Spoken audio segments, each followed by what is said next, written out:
This episode is brought to you by the shows of the You Run Podcast Network, all available at yourunpodcast.com. Whether it's true crime or film reviews, even TV series deep dives, the You Run Podcast Network has you covered. So go and check out yourunpodcast.com today. Mark, why did the man become an astronaut? I don't know. Why did the man become an astronaut? Because he needed space. I like it. I do like that. That is good. I thought you would, and stolen from today's movie as well. Oh my God! That's not our intro music. I apologise. Where is our intro music? I've had a shuffle. You've been on holiday and all of a sudden shit's gone to pot. Come on, do this again. I've had a shuffle round of where all the things are. And where is it? There it is. No, is that it? Yeah, that's it. You want to die tonight?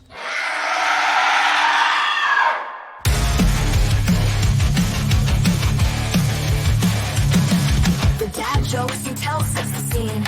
I hang on every word lost in the screen. The passion for fear is contagious enough. You make me believe in Mark's overblown roundups. You run podcasts or a movie review, unveiling facts and playing games too. Your words paint pictures of darkness and dread, leaving me grinning long after I fled.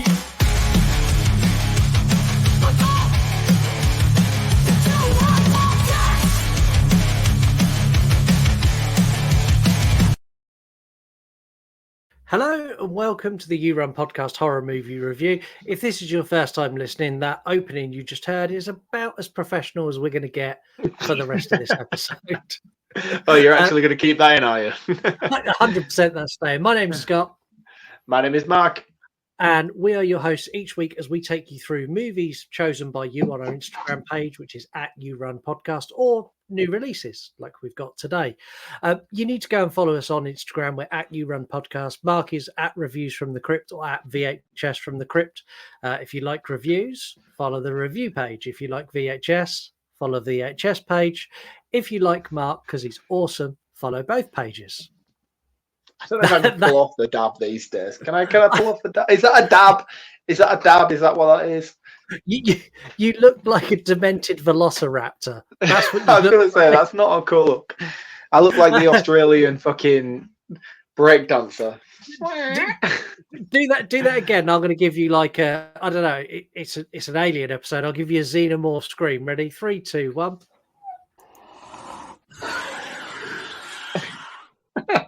There you go. You can get in touch with the show in loads of ways. Send us an email, youpodcast@gmail.com, or send us a voicemail. You can do this on X and Instagram. Go to where you send a DM, hold down the microphone button, record us a message, and we will play your message on the air and respond to whatever it is you want to say. Also, we've got a YouTube channel, which you need to go and check out. It's at You Run Podcast on there as well. We've got loads of stuff on there at the moment, absolutely loads. We're dropping around 3 to 5 episodes a week.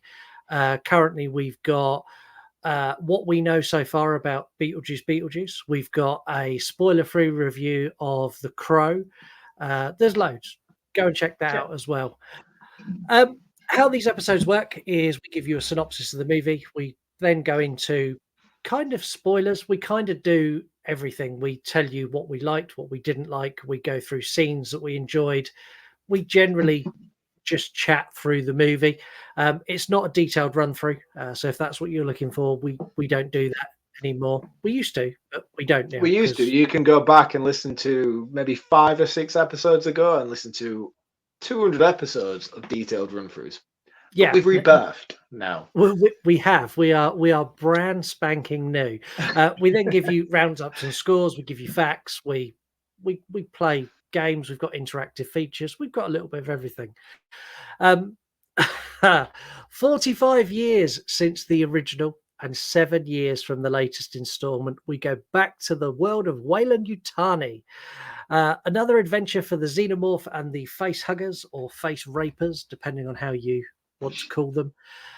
In this installment, we follow Rain and our AI brother Andy as they embark on a mission to escape a mining colony with some friends and they make an experiment. It is the xenomorph that blew out of Ripley's hatch so many, many years ago when she was there in her panties, the one that she fired out of the airlock. It's the same xenomorph. This movie has split audiences more than I thought it would. Fede Alverez is known for doing this. He done Evil Dead 2013 and Texas Chainsaw Massacre. Go and look at reviews for both of those. Again, he split audiences because he took something that's well established, tipped it on its head, and said, I'm doing my own thing. If you haven't guessed already, today we are reviewing Alien Romulus.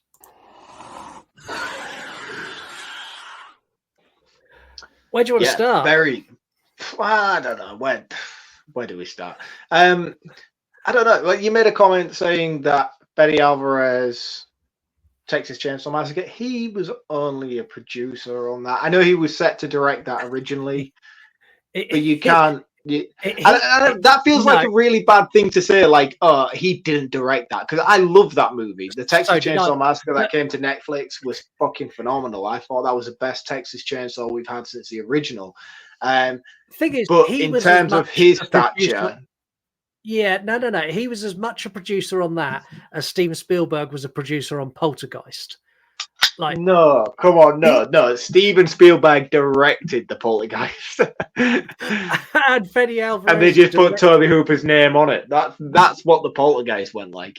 That's exactly the same with Texas Chainsaw. You can't tell me Fede Alvarez was there every day and didn't go, well, how I would do it after I've just done Evil Dead, which was a bit of a hit, is I'd do it this way, so I think you should do that. Come on. Nah, I don't think he was day in, day out. I think that would have been a very different Texas Chainsaw Massacre had he been.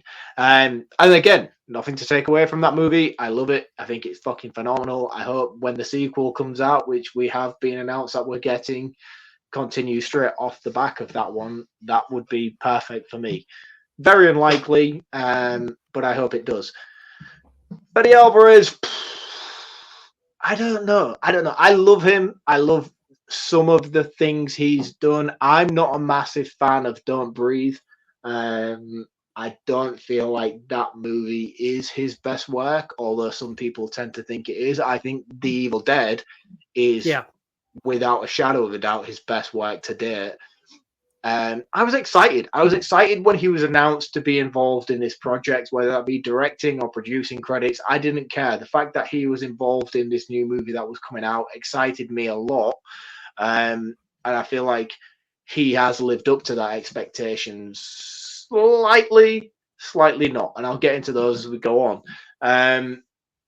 Yeah, I think it's hard, really. Where do we want to go with this without immediately diving into overall opinions, because it's a very divisive episode. Let's start with visuals. Visually, this movie is beautifully shot. It is stunning. Like that opening world where they're on that sort of slave planet, that's what I wanted. I wanted it to stay there and drop a xenomorph into that crowded, busy environment. That's what I wanted. Like that whole environment. Because we've never had a xenomorph. You're an Alien versus Predator fan, aren't you? Tell me. Don't lie to me. Tell me now. You're an Alien versus Predator fan. No, fucking I'm not. Monster. I want to see an Alien where it is just carnage. Like we always see the Alien hunting from the rafters or hiding, and I want to see where the Alien, because that's what environment it works best in. I don't know. You put a xenomorph in that big crowded marketplace at the beginning, I think it's going to do okay. You put 30 in there, and that is going to be absolute carnage. I know, but what point does that become where you're just like, this is just an onslaught? It gets boring very quickly, that scenario, I think. Yeah, you could have opened with that and then, I don't know, nuked the planet and then gone and done another story. But just having that, it's something I've been desperate to see in the Alien franchise for years. I want to see, I want to see a xenomorph in a shopping center. That's what I want. Well, we might get that with the Alien Earth TV series, which is coming out later this year or early next year. Yeah. I'm not too skeptical about that because the timelines don't suit for me in terms of what has already been established within this franchise's timeline. It Well, doesn't seem to add you up say or that, work for but me in any way. this doesn't do. This is irrelevant to the entire Alien timeline. So this sits between. It's not. It sits between Alien and Aliens. If you take this out, it Yeah. still works. It doesn't add Yeah, of to the course it does. franchise. It doesn't take away from the franchise. This is a standalone thing that Well, it does and it doesn't. It also incorporates a lot of the Prometheus stuff, which people. I feel like this is a very good movie to. Don't do that. Don't do that to me this early on. I know you're going to go down that route, and we will deal with it later. So save your sighs and save your grumblings for later when we get to it. But for me personally, I feel like this is a very good bridge for people who are massive fans of the Alien Covenant and Alien Prometheus story, and as well as the original standalone Alien 1, 2, 3 and Resurrection. I think this does a very good bridging gap to incorporate a lot of that mythology together to make it work within the timeline. If you suited this in between Alien and Aliens, I'm a big Alien fan. I'm going to gush a lot about how much of a big Alien fan I am of the franchise as a whole. And I think that this movie does a very, very good job. Fan service excluded. We'll get to fan service because that's a fucking half an hour conversation on its own. But I do feel like what this movie does in terms of incorporating your fucking sound bites, man. What I do feel this movie does without that fucking cringy, slocky stuff that it adds to it is bridge the gap very well in a way that makes Prometheus and Alien Covenant more exclusive to fans of the franchise overall. Yeah, see, I don't class Prometheus or Covenant as part of the Alien franchise. They are a standalone thing that lives adjacent to the Alien. How can you know it? It's Ridley Scott. I don't He care. is the Alien Motherhood. Ridley. Right. This is a question for you. James Cameron, Ridley Scott.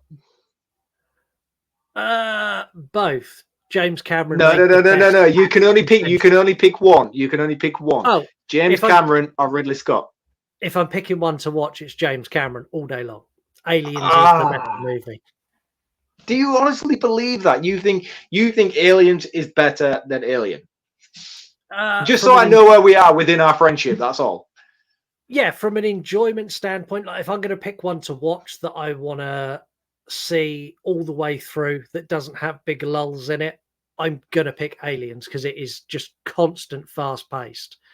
Alien is very, very slow. I love Alien. It's a 5-star movie. But given the choice of the two to watch, I'm picking Aliens every single time, which is, again, is why I didn't like Prometheus, because for the first hour and 15 minutes, I'm banging my head on the desk going, just fucking something happen. Yeah, but you see, that's what I loved about this movie is because it's incorporated so much of the two.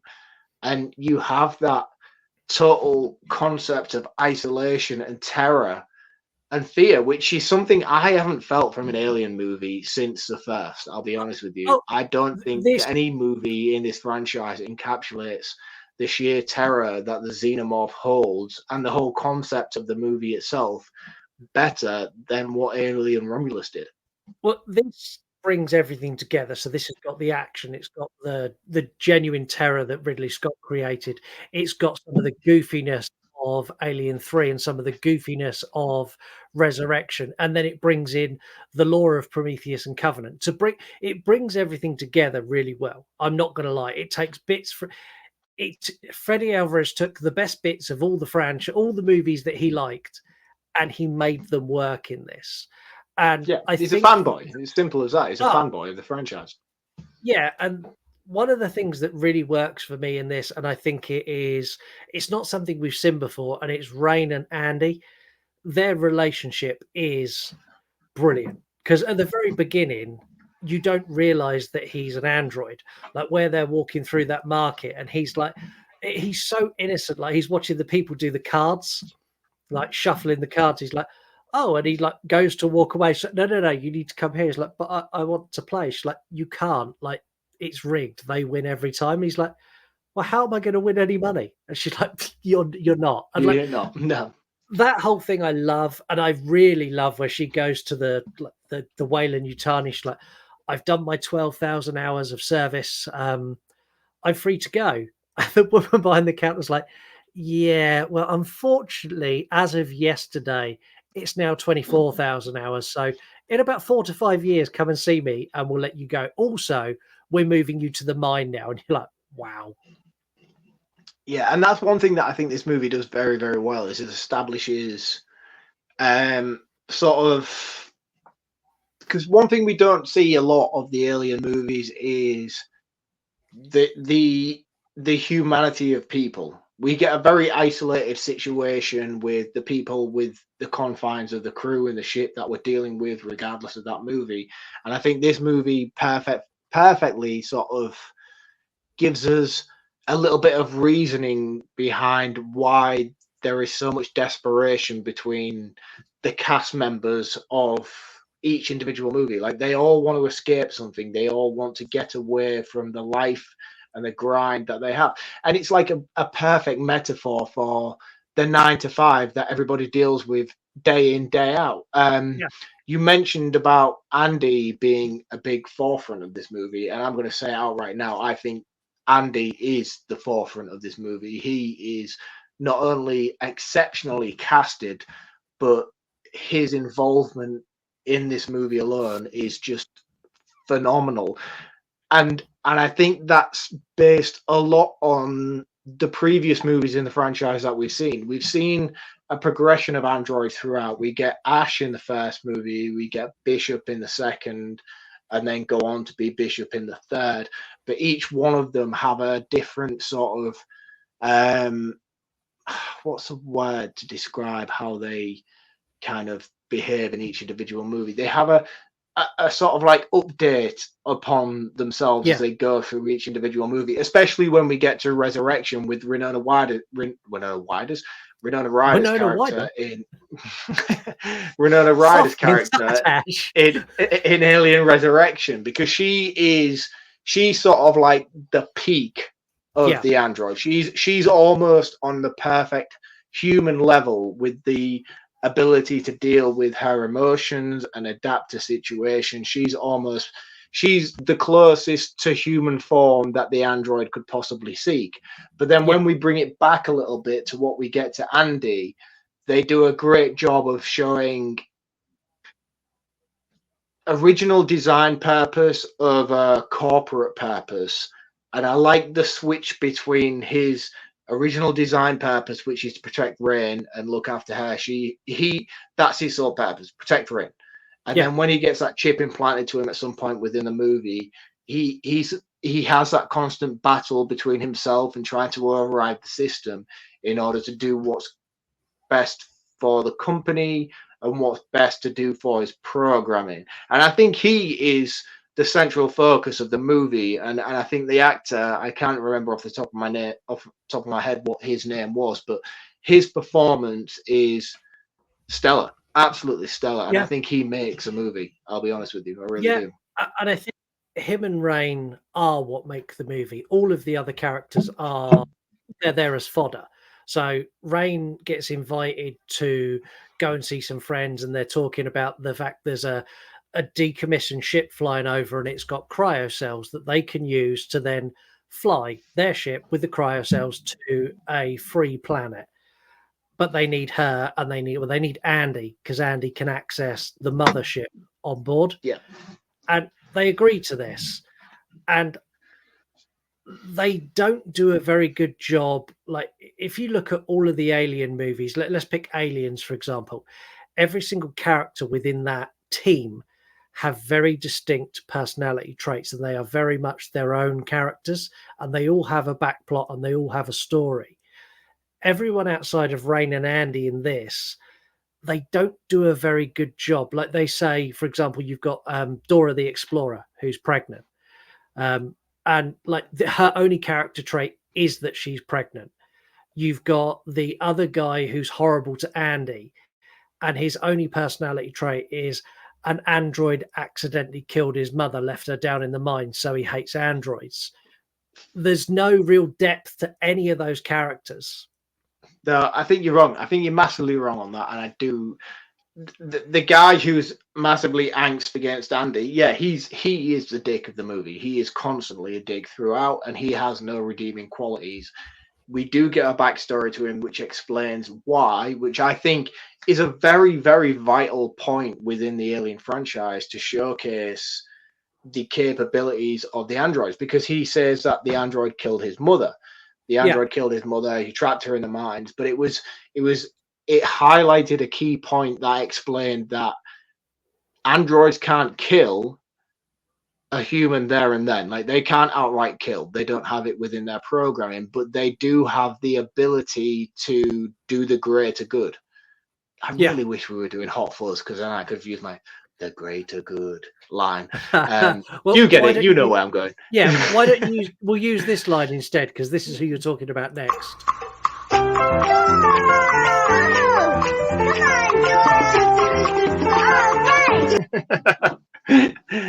But I think, and it brings me back to what we were saying about Andy being the central focus of the movie, and I think that he is the main focus of the movie, and his directive and his progression throughout, and this point and the chemistry between the two, and the reasoning why there's so much angst between the central dickhead character of the plot, which is somebody who I think is massively overplayed. I think they could have toned it down. I think they could have given him a little bit more character development, which we would have more empathized with him within his death. But I think the reasoning behind him makes greater sense to when we get towards sort of like the third act, and Andy's unwilling to open that door when the xenomorphs are outside waiting, when they're trying to protect Dora the Explorer. Like, that is absolutely brilliant, that scene. Like, the xenomorph, she's banging and she's been cut, and the xenomorph is sat perched on a pipe, and then literally waiting. Yeah, and Andy's like, no, that's what it's waiting. That's what he wants us to do. Yeah, I'm not letting it in because it will kill all of us, and that's not best for the company. And then the xenomorph jumps down, grabs her, and you're like, wow. And that's when Rain slaps him. And I love the fact because he's an android, he doesn't have emotions. So when she slaps him, he's like, is that out of your system? Right, let's carry on doing what's best for the company. And he's brilliant. She's brilliant. And like that, and he's switching his personality from, and I love that scene. Let's talk about the scene where he actually switches. So they break into the area where they're trying to get the extra cryo freeze, I think that's what it's called. Yeah. To in order to power the pods, which makes them be able to do the 9-hour journey to get to where they're going. This is when they unleash all the face huggers. Man, this scene is fucking jaw dropping. Where I love how much that the face huggers are the central focus of this movie more than the xenomorphs themselves. Yeah. Because to me, I find the face huggers a lot more terrifying. You know me, I'm an arachnophobic. I hate spiders. So seeing this whole scene play out where they all burst out throughout those individual pods, and they're all this whole 10-minute segment where they break through the door. If you haven't seen the movie, what I'm saying sounds fucking stupid. If you have seen the movie and you're still listening to this podcast, you'll understand the volume of how important this scene is within Alien Romulus. Yeah, and I think like the xenomorphs, the facehuggers are the scariest thing in Alien by a country mile. And as much as they utilize them running around a lot, they didn't utilize them face hugging enough. They face hug once, and it's disgusting because you see like when they twice, yeah. Well, when the one where they freeze the tail and they pull it off, and you see this long, like I don't know, 16-inch penis come like that. I was like, oh my god! But I wanted more of that because that was like, fuck, that's awful. And like when it's wrapped, and Andy's like, well, I think it's breathing. Don't take it off. It's letting her breathe. Like all of that, brilliant. Loved that. Yeah. But I don't. But I think mean, the they thing for me utilised in them that enough. particular scene, in that segment that goes on, is when Andy goes into shutdown mode because they're trying to break out, and Andy doesn't have clearance to get out of the room. They put the chip inside him, and he reprograms, and his eyes roll back inside his head. Yeah, And you get, when his eyes roll back, and you get the Will and Yutani signals in his eyes. I was like, oh, that's so fucking cool. But you talk about how the face huggers, like, let's talk about the chestbuster scene. I don't think this is as good as Alien Covenant's backburster scene in any way, shape, or form. And I don't think it even compares within 90 degrees of what happened in the original Alien. I think the chestburster scene in this is weak Pathetic, in comparison to. Yeah, and I'm also going to say, like, the added bit of lore in this, that like we've seen the chestbursters come out, we've seen the little alien scurry away, but we've never seen the bit that goes between that and when it evolves into a full xenomorph. And in this, the way they show that happening is it makes a giant wall vagina. Is the only way I can describe it. Yeah, but that's relevant though. That's relevant to the movie, and I don't think you picked up on that. Is because, not to insult you, I'm sure you maybe did. I'm not being that guy. I'm just saying, like, in this movie in particular, that felt very aggressive. I do apologize. In this movie in particular, no, that wall vagina is very relevant because we've never, when you go back to the original Alien movie and you talk about Ash trying to take off the facehugger and all the rest of them, and he's like, oh, we'll freeze it and then we'll pull it off. Ash is like, no, you can't do that. You can't do that. That's not going to happen. In the original Alien movie, we get to see full gestation. We get to see it produced properly. In Romulus, we don't. It doesn't make full gestation because they freeze the tail and they pull it out too early. The alien hasn't fully gone its full cycle, its full 9 months, if you will, if you're talking regarding human form. So therefore, when it comes out premature. So therefore, that is what that's representing, is the fact that it came out early. So therefore, it hadn't finished its full cycle. So therefore, it made the cocoon that it did to finish its full cycle before it could come out to make the I've got to ask you, if you found the wall vagina and you knew it had an alien in it, would you go to? Yes. But would you get the electric stick and poke it inside the wall vagina and make the wall vagina squirt? Because that's what it done. And I honestly, I sat there giggling to myself. I was like, this is some weird fucking. Fede Alverez was watching OnlyFans that morning. He's gone, I've got a really good idea. Like, it was so weird and such an odd choice. And then, like, when the alien starts dripping the acid blood, the guy just lays on the floor and watches it happen. It's like that whole scene is like, what is going on? It was so bizarre. No, and it was a cool death for the guy that we all hated. One of the coolest deaths in the movie, I'll be honest with you. But I get what you're saying. It did feel. Why don't you just run away? What are you doing? It's in a womb. It's not attacking you. Just get out of the situation. You don't need to do this. You would be much better off if you just ran away. Yeah, I get that, but I feel like it suits the erratic behavior of the character. And one thing that a lot of people criticize this movie of when the trailers came out is like, oh, why are you doing the whole teenage thing? Why are you putting all of the teenagers? This is the Alien franchise. These are supposed to be. I think the plot of this movie justifies the characters that are within it. I think this is a really, really solid written Alien movie within the universe. Yeah, I agree. Like, this is a good movie. I'm not bashing it, but there are bits in it that I just can't help but take the piss out of. Like, that's one of them. Of course. Like, that had me in, not in stitches, but I was chuckling away. Same as when I realized who the girl was, and I went, oh, it's Dora the Explorer. And the bloke next to me in the cinema looked at me, looked back at the screen, and then sort of went, oh, fuck, it is. And then he was chuckling as well. Like, I don't get it. Is she actually like the voice of Dora Explorer, or is she like in a film? She was in the live action Dora the Explorer and played Dora the Explorer. I've never seen that. I don't think anybody else has seen that either.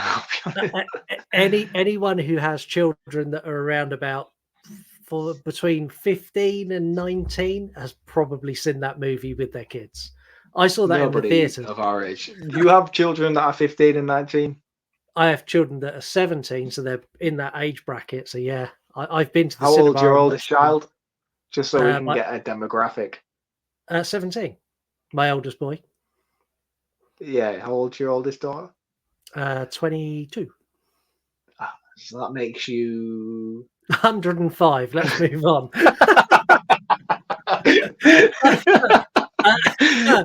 Let's talk about the Ash 2.0 and his terribly CGI'd face. Yes. I rolled at this a lot. Like I did and I didn't. Like I have a lot of things to say about this, and I want to know where you stand on it before I get too deep. See, I appreciated it. I was like, oh, that's really cool because the androids are meant to look the same. But the CGI was a bit wonky. I got over that. When he started sort of almost line for line, verbatim, repeating what I'd heard in Alien 1, I was like, like one line would have been enough, but you're giving so much. And I'd rather they just used a different android. I wouldn't have cared that it was a different android. Like pick Lance Hendrickson's still alive. Why do you use Lance Hendrickson? Pick any other character from the Alien franchise. Give Sigourney Weaver a cameo as an android, and I would have screamed like, "That's amazing!" Like anyone, I don't care who, but to CGI it, I don't know. I think that was a bad decision. Like the practical effects below the CGI are brilliant. They're so good. But yeah. I don't know. I rolled a lot at his inclusion and the fact they just called him Rook instead of Ash. I was like, Well, he's a different model, isn't he? So this is one thing that I've seen a lot of people saying on Instagram and Facebook and stuff. Say, oh yeah, it doesn't make any sense that Ash is on the ship. Nerds calculating on keyboards. It's a different android. I knew it was a different android, but like I knew it was different. But the fact it was almost identical line for line of, we've been doing this experiment and this, and like, oh, fuck off, man. Like, I've heard all this shit before. Like, this is all in Alien 1. You're just repeating it. And then later he's got a couple of lines that are And identical. I think that's the biggest problem because his inclusion is very vital. Like, he is a very vital character to the story. And the reasoning behind it and the inclusion and the sort of evolution of the xenomorph and how it spreads like it does. And, like, it's so important, the things that he says, and using Ian Holm to do so fully compromises the value of what he's saying. And that's what annoyed me more than anything.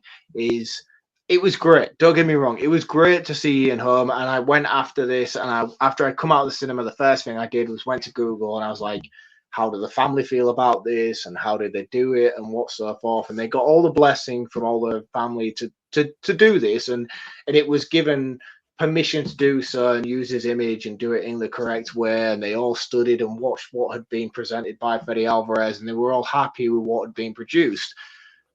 Clearly, not a lot of them know a key thing about visual effects. However, the inclusion of it is really, really important because of what he says, and it gives a lot of infill to the gap and the bridge between Alien and Aliens. And I feel like a lot of that gets overshadowed by the use of his image. I'll be honest with you. I feel like had they include, I just don't understand why they just didn't use Lance Hendrickson, who's still alive, and he could have lent his visual face representation or however they do it and included him rather than Bishop, rather than Ash, because for me, all I could focus upon was my precious. Yeah. And I was like, it's Bilbo Baggins. Let's do this shit. And it's like for me, Ash wasn't, as much as I love the original Alien movie, he's not the android. Bishop is the android in the Alien franchise. Bishop, Lance Hendrickson, he is the android in the Alien franchise. And so to include Ash's image in this, and so poorly done as well, like some of the practical effects work that they used to showcase it look great, but it's the first introduction you see, it looks fantastic, and then like 4 or 5 seconds later it cuts to a segment where they sort of pan out, and the CGI is awful. It's like PS3 level graphics, and I was just like, why even bother? Why, if it takes that much effort to do something like this that doesn't even represent what you're trying to present to the audience, why do it? Why do it? Because it I don't know. I don't know what I'm trying to say here. I don't know the ethics behind it. It just, for me, it just didn't seem fitting. And as soon as I saw it, I was like, this dude's dead. He doesn't give you permission to do this. Whether his family do or not, it doesn't give you the right to then go. It's like when we had that whole fucking telegraphic thing of the Tupac concert. I was like, would Tupac allow you to do this? Would he allow you to give this fucking big Coachella performance of his image and reap all the profits out of it and sing songs that he's probably not all that fucking behind these days due to some of the language used? It's just annoying. And I think when they use somebody so posthumous, is posthumous the right word? Yeah, I think so. Posthumous. It's just posthumous. Yeah, it's just annoying, and it's just like, without official consent, I don't agree to it. And I'm not like, oh, AI is taking over. This isn't an AI conversation, because this was a decision made by Fede Alverez, and they didn't use AI. They used practical effects and a little bit of visual effects over the top. They didn't use AI to replicate his image. It was all done via practical and visual effects to make it happen. And it's just like, I don't know. I don't know how comfortable I feel with it, because he didn't give consent to do this, regardless of his family. The family are not in a position to give consent to use his image. And this is something that, like, who's the Indiana Jones dude? Harrison Ford. Yeah. He's been like a big advocate for it recently. He's been like, once I'm dead, man, don't fucking use my face to make profit and stuff, you know? And that's what I don't like about it, because there's so many people within this franchise that they could have used, which would have replicated the same sort of story. It didn't need to be Ian Holm, and I don't know where I'm at with it. It made me feel uncomfortable seeing it. I'm kind of where you are as well, and for me, this is where bad decisions and fan service really started. Like, this was the first bit when I'm like, oh, and then it's shortly after this we get the Venom super serum from Prometheus makes an appearance. Yeah, I like it. Don't go there. I like it. Don't get me wrong, it works in this movie. I don't like it in Prometheus, but in this it kind of makes sense. And Ian Holm's character explained it really well, that this is like what they've extracted. Like, all of this, it works, but it is pure fan service. What wasn't fan service? They should have used David. They should have used David as the android. That would have been perfect.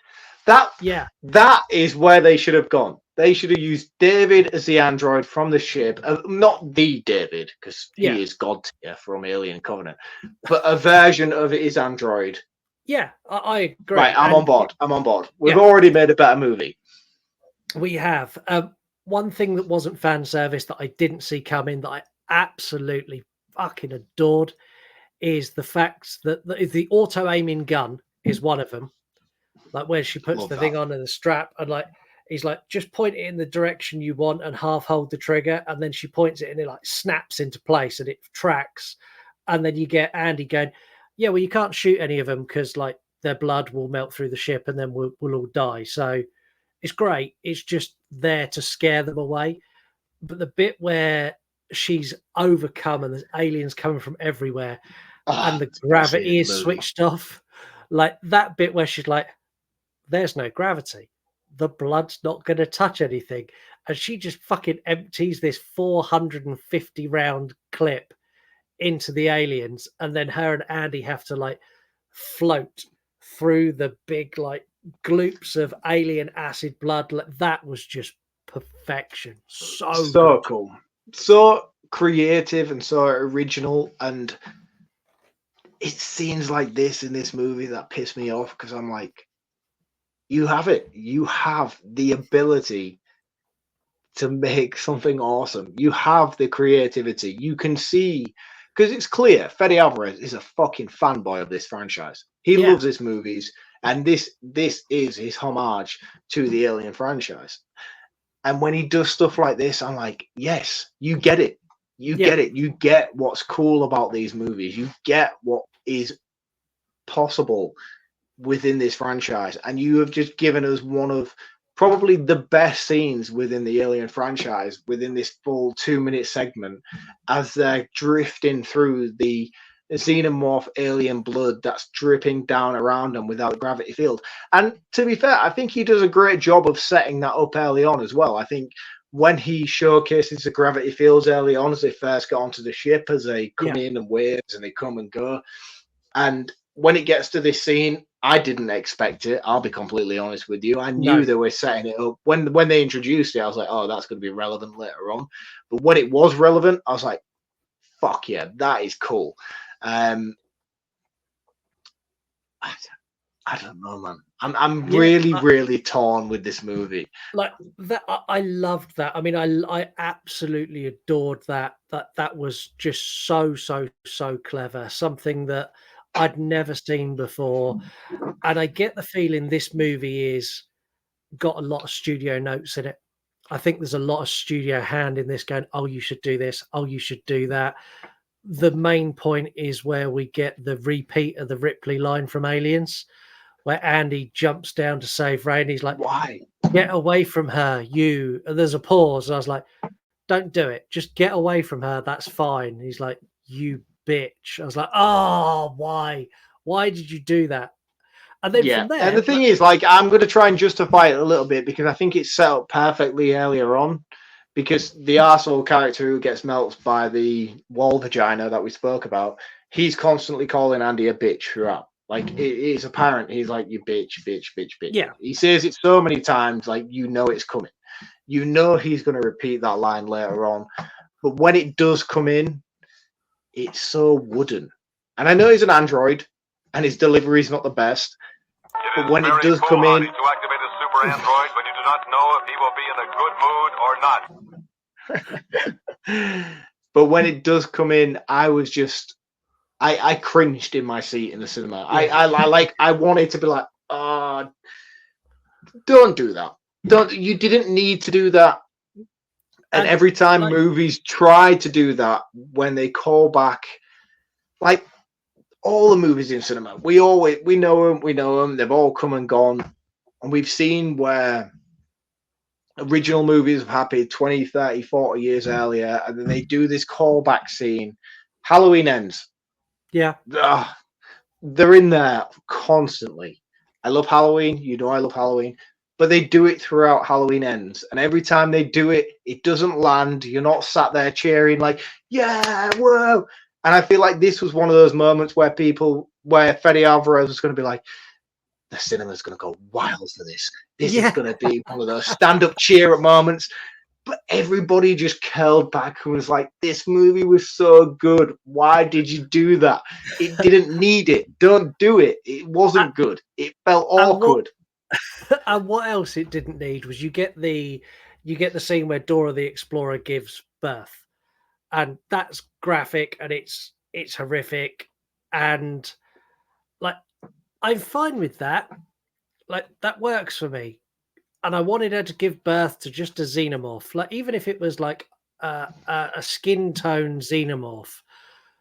But instead, we get something that lives between the hybrid in Alien Resurrection and the like engineer. Adonis man, the engineer. And all that went through my head was just weird alien man. Like, where are you with this? Because like this bit where the alien man's trying to get her, and they do the bit where like they're coming down and they're going to crash on the asteroid belt.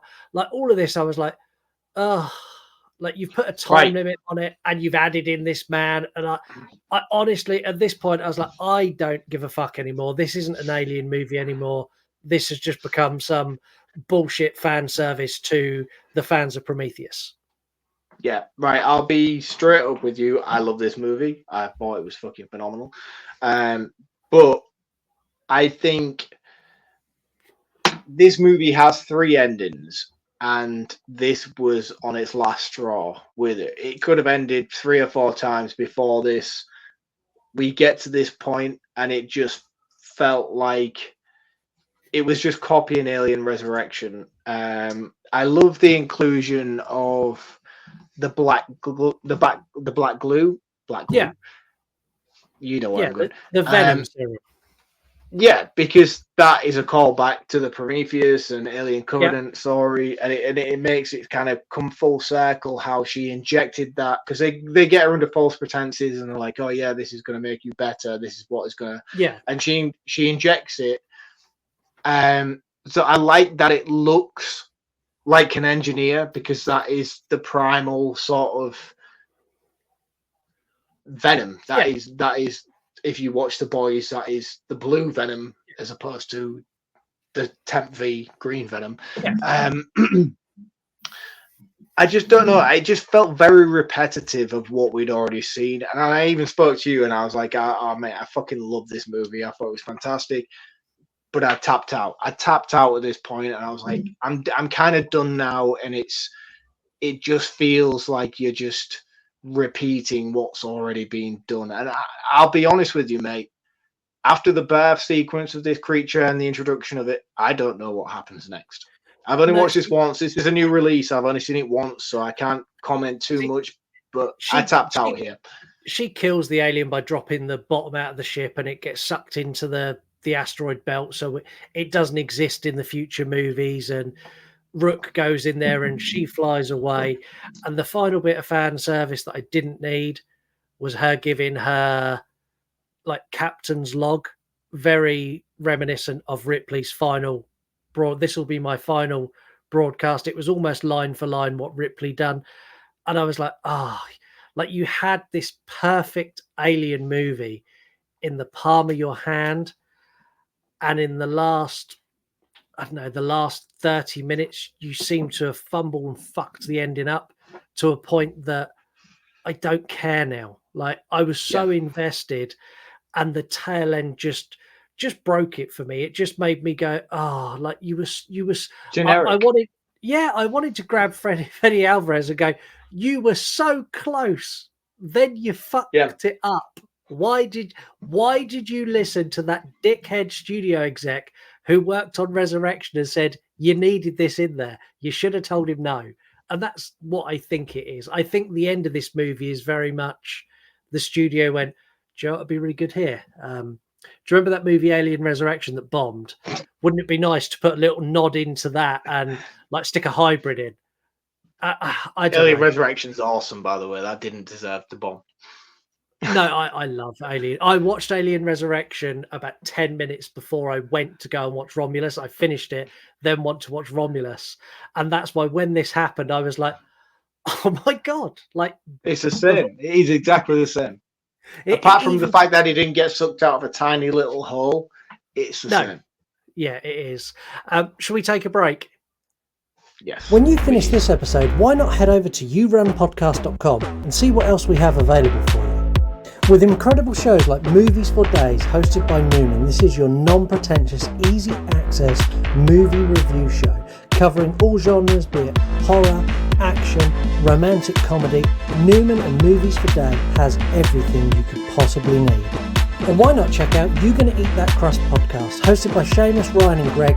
This incredible podcast covers everything, from games to movies to what they've done this week. This is three friends who've known each other from high school, just saying it as it is every single episode. Now these and many more incredible shows all available at yourunpodcast.com, so don't miss out. Go and check out our website today. So make sure you go and check out all the shows of the You Run Podcast Network, all available at yourunpodcast.com. Movies for Days and You're Gonna Eat That Crust podcast are both fabulous. They both do very different things to the rest of the network, so go and check both of those out, and everyone else as well. While you're there, buy a t-shirt. That'd be cool. Click on the link to our movie, watch that. Click on the link to our YouTube, that's there too. Like everything is on yourunpodcast.com, so go and have a look. We're going to do facts first today.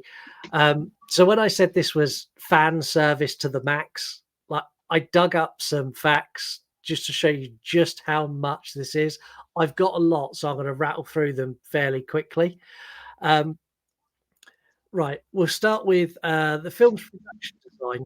was done by. It's basically the whole design of this is based on the game Alien Isolation, and Yeah. if you played that, like this is so much like it, even down to like the emergency communication stations. Like Fede Alverez said, he was playing Alien Isolation when he made Don't Breathe.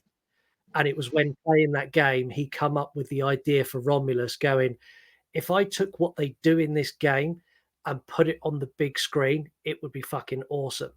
And I downloaded Isolation after I watched Romulus, and it gave me a new appreciation for how close it is. He done such a good job of emulating that game. Yeah, you talk about those stations and stuff, but like apparently, I don't know. I haven't paid much attention because I haven't played the game, but apparently those stations are like the safe stations from Resident Yeah. Evil, where you get to like a safe room. Apparently, whenever anything like major is going to go down within Romulus, you'll see one of those on the side of the wall. So it kind of gives you a heads up to say like shit's about to go down. Save your game, basically. Exactly that. Fede Alvarez had some script rewrites from Mr. James Cameron to help him keep continuity in the franchise and make his movie not alter Aliens lore in any way. Which, if I'm honest, the involvement of Ridley Scott and James Cameron, I think may have hampered Fede Alvarez more than it helped him. You said James Cameron. Yeah, James Cameron and Ridley Scott. Ridley Scott was a producer on this. Oh. James Cameron helped with script rewrites. So they were both heavily involved. And I don't know. Just let him run wild. Look what he done with The Evil Dead when he was given free reign.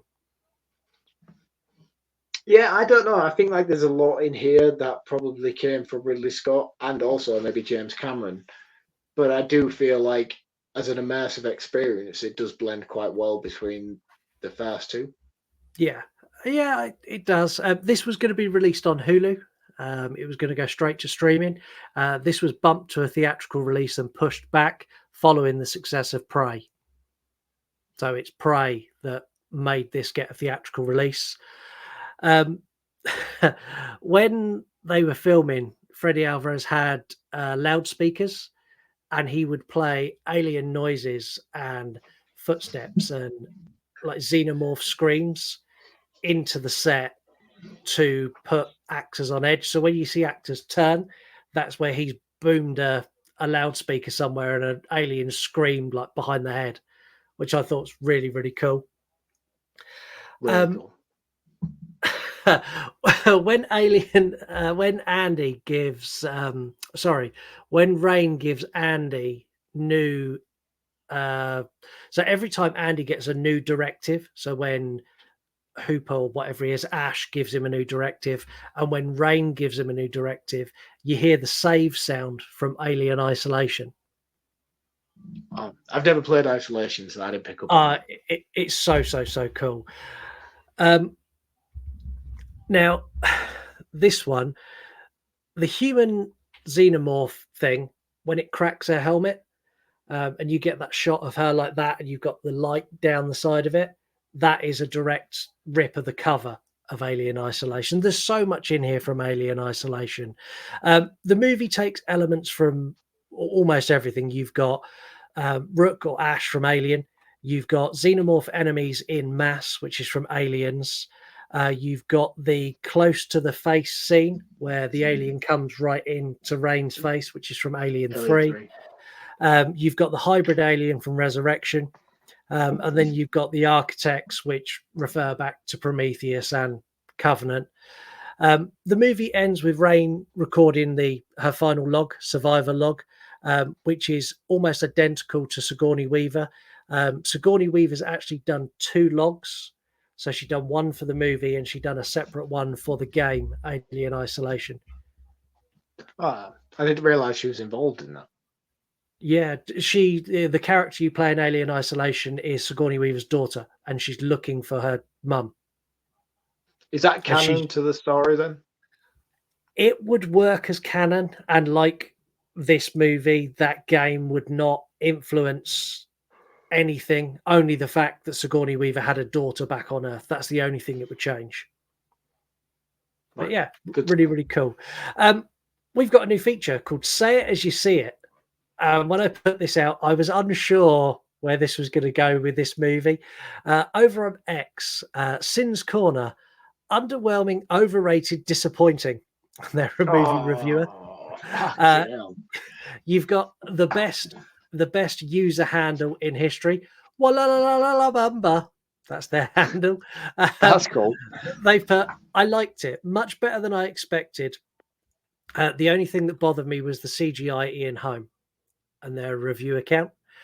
On Instagram, Never Ending Film Festival, a dumbed down Disneyland fan film. No, sorry, a dumbed down Disney-fied fan film made by the Zack Snyder of horror and produced by a salty old fart who should have retired years ago. They're an independent movie magazine. Paul hell. Tams. This is the greatest hits album of one of the greatest bands in the world. Yes, which I think- saw that comment and I thought it was amazing. And he's a movies and collectibles account. Cecil Candybottom. This is Ali and his puppet Cecil and all of their friends that you can see. There's loads now.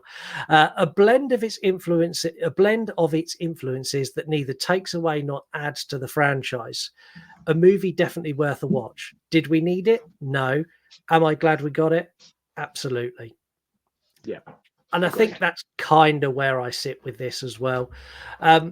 Do you want me to take my roundup first? No, I'm going to go first because I feel like you're going to be a dick. Hold on. You're going to go first. Yes. Okay. 10 years later. No, you need to play that at the end. Okay. Not now. All right, go on then. Take us away. For me, I thought Alien Romulus was absolutely stellar. I thought it was a great return to form for this franchise, something we haven't seen since Aliens, to be honest with you. I wanted to say Alien, but I feel like this movie blends so much of the two that it's difficult to not incorporate Aliens into that statement. I thought the cast was fantastic. I thought the girl who plays Rain, I can't, Cece Spacek or something. That's probably wrong. But I thought she was phenomenal. I think they tried too much to make her and Ripley wannabe instead of making her stand upon her own 2 feet. But as an actress, I thought she delivered an astounding performance. I thought she was fantastic. Andy is for me the biggest selling point of this movie. I thought what they did with him and the inclusion of the whole android vibe and how important and how at the forefront his role was within these circumstances was the most intriguing to me and what was something that I focused upon the most. Visually, this movie is phenomenal. It just goes to show how vital and how important practical effects are if you use them properly. And that's what disappointed me about the inclusion of Sir Ian Holm, is that he was so heavily CGI'd. It kind of compromised how focused they were on practical effects throughout, with the facehuggers, with the xenomorphs, and seeing Ian Holm in such a... Yeah, but later when you see Ian Holm on the little screen and he's all distorted, like there he looked great. But it was He did. It was that initial introduction to him. Yeah. And it just looked lackluster and looked very poor. And it looked sort of like PlayStation level graphics. And I just think, considering how focused they were on practical effects within this movie, that particular scene really compromised the effort that they'd put in throughout, in my opinion. I think Fede Alverez is a fantastic director. I think he's a fantastic horror visionary, and I think what he does for the community is nothing but gold, in my opinion. You could give him a basic slasher, you could give him a basic haunting movie, and I think he would still churn out better than most. I think when you tackle such a highly regarded franchise and highly regarded movie property, such as the Alien one in particular, you're always going to succumb to criticisms and knockbacks, and nobody's ever going to be happy with what it is that you produce. But for me, this movie in particular, I think what Alien Romulus does is gives us the perfect trilogy that this franchise deserves. So you can take Alien 1, Alien Romulus, and Aliens, and this is a trilogy that this franchise deserves. Yeah, you've still got Alien 3, Resurrection, Prometheus, Covenant that all follow. But if you're talking about a trilogy like so many people like to do, and that's the best trilogy, this is the best trilogy. I think the inclusion of Alien Romulus to the Alien franchise does give us that perfect trilogy that this franchise deserves. It has its faults, yeah, 100%. I'm not going to pretend that it doesn't. But as an Alien fanboy, I loved everything that it tried to be. I loved everything that it represented. I love the callbacks. I love the fan service. There's a couple of things in here that didn't sit well with me, such as the "get away from her, you bitch," bit over the top, unnecessary. And I think considering how competent everything was before it, by the time they reached that point in the movie where they use that line, they should have had a little bit more focus and be like, come on, guys, what we've got here is fantastic. We don't need to do this. Yeah. And that's what disappointed me. And I didn't walk away from this movie because of that, feeling disappointed, and I can ignore it. And I hope that they do a different cut of the movie in the future where we get a much more bloodier, much more gorier version of what it was. Because considering this is Fede Alverez, I do feel like this was tame in terms of the guy, in terms of the gore and the bloodshed. Yeah. Everything was very cutaway and it was very Disney. It was very Disney in terms of what it could have been with Fede Alvarez at the helm. So I hope we get a director's cut in the future. And if we do, I hope that line is severely cut from whatever version of it we get. But as it stands and what we've been to see, I've only seen this movie once and I will be checking it out numerous times in the future to make sure that my opinion is correct, whether that be bumping it up higher, bringing it down lower. But as it stands, this is a solid 4 out of 5 for me. I think this is the best the Alien franchise has been since the 80s. I think what this movie has done for the franchise is going to reinvigorate the want and the need for more movies within these walls of the Alien universe, and I'm here for it. I'm here for it. I don't want to hear anybody shit talking it on the internet because I just want more. And I think this satisfied my needs. I was very, very happy with what he produced. I can nitpick it, but I can nitpick any movie. I can pull any movie apart, given the opportunity. And I think, yeah, this more than delivered. And I called this out as movie of the year early on. And I think the only movie that's going to sort of like challenge that is going to be Beetlejuice. Okay. You just said you didn't want to hear people shit talk it. Yeah. Don't do it. This movie is very much a fan film. It is Fede Alvarez giving us a tribute to the Alien franchise. He does some things in this that are fucking exceptional. The return to practical effects, the incredible shot where she's floating up. He brings us stuff that's new. He brings us stuff that's different. I feel that the studio, being Disney, involvement in this hampered it massively. I think there's a lot in here that I don't think was Fede Alvarez's choice. I don't think the "get away from her, you bitch" line is something that he would have bought into. Seeing what he's done with other franchises of this caliber, I don't think that's something he'd have bought into. The first build up, that initial bit on the planet is awesome. Going up to the ship is awesome. That first third of the movie is exceptional. The second third of the movie, when we start getting the face huggers and we start getting the xenomorphs, absolutely brilliant. The xenomorph in this is one of the scariest xenomorphs in the entire franchise. When we get to that final third, the fucking wheels fell off and this come off the track and crashed and burned for me. The inclusion of the weird fucking alien thing, the big giant wall vagina, like these are the things that I just went, then we get the "get away from her, you bitch." I'm like, oh no. And then the final log, like the end of this movie completely fucked the experience for me. I was so on board until it started doing those things. It's not a bad movie. I enjoyed it. I will 100% watch this again. If we get a director's cut, I will be all over that in a second. But as it stands at the moment, this is a 3 out of 5. It just didn't. It's still a good movie, but it's not a great movie. I don't think it has a place within the Alien franchise. This, for me, definitely is not a perfect trilogy making.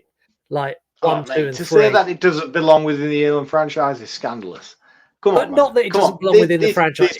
The movies within this franchise, surely this has more forethought than anything else. It lives in the same place as Covenant and Prometheus. It is a thing on its own that should not be linked to the original Alien, Aliens, or Alien 3, in my opinion. Bullshit. But hey, call it bullshit. I smell it from here. Man. That's bullshit. Get away from her, you bitch! That is it for this episode. Let us know what you think. There's a feature now on Spotify, if you're listening there, where you can leave a comment. So leave a comment there. We'll respond to some. We'll share some on our Spotify page. Also, if you're watching on YouTube on the remastered episode, you'll have watched all the wonderful movie clips that I've added into this, and you can also comment. So comment there as well. Go and follow me and Marx's at You Run Podcast, at Reviews from the Crypt, and at VHS from the Crypt on Instagram. Have a wonderful week, and we will be back next week. And I'm stalling because I'm finding our outro before I fuck it up like I did at the beginning. So yeah, it's there. So see you all next week. Bye, guys. Cheers, guys. See you next week. You want to die tonight? Late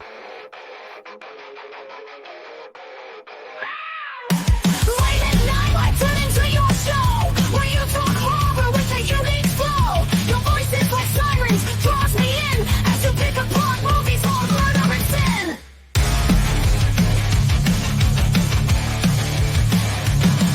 The dad jokes you tell sets the scene. I hang on every word, lost in the screen. Your passion for fear is contagious enough. You make me believe in Mark's overblown roundups. You run podcasts or a movie review, unveiling facts and playing games too. Your words paint pictures of darkness and dread, leaving me grinning long after I fled.